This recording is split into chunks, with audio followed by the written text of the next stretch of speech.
Hello guys, welcome to blog. तो इसके আমরা চলছে বলেছি তো গাইস, আমি বলেছি তো গাইস একটা মিনি ব্লগ নিয়ে চলে এলাম। আজ হচ্ছে তোমার দোলা ভাসানো। তো এখন আমরা থার্মোকল কিনতে এসেছি। তো গাইস দেখতেই পাচ্ছ চলে এসেছি আমি আর দাদা মিলে দোকানে। তো গাইস দেখতেই পাচ্ছ গোডাউনের ভেতরে চলে এসেছি আর সামনে থার্মোকল রাখা আছে আর অন্যান্য জিনিস আছে। তো দেখতেই পাচ্ছ, তো গাইস দেখতেই পাচ্ছ আমাদের থার্মোকল নেওয়া হয়ে গেছে। তো এবারে আমরা যাব বাড়ি। তো দেখতে থাকো গাইস। তো গাইস দেখতেই পাচ্ছ এখানে এখন অর্ধেক কাজ আরম্ভ হয়ে গেছে, মোটামুটি প্রায় অর্ধেক হয়ে গেছে। তো এখনো বাকি আছে, তো দেখতে থাকো গাইস। তো গাইস ভয়েসটা একটু মানিয়ে নেবে, এখানে অনেক চিল্লাচিল্লি হচ্ছে, বুঝতেই পারছি।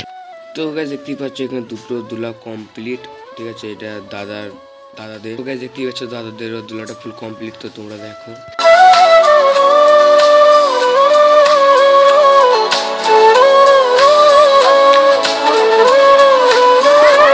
তো গাইস দেখতেই পাচ্ছ সবার দোলা করা কমপ্লিট হয়ে গেছে। তো এখানে সব এখন সাজিয়ে আনা হয়েছে আর এখন পুজো দেবে, গঙ্গা জল দেবে, তারপরে দুলাগুলো ভাসানো হবে। আর দেখতেই পাচ্ছ 5টা দুলা করা হয়েছে আর কত লোকজন দেখো।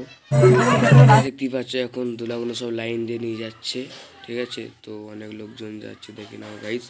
আর আজকে ছাদ্য হয়েছে, তো ছাদ্য লং ভিডিও আমি আনিনি, মিনি ব্লগই তোমাদেরকে দেখালাম দুলা ভাসানোটা। তো গাইস ফাইনালি এখন দাদাদেরও দুলাটা ভাসিয়ে দিল, ঠিক আছে। তো আরও যে ছোটো দুলাগুলো ছিল সেগুলো ভাসিয়েছে।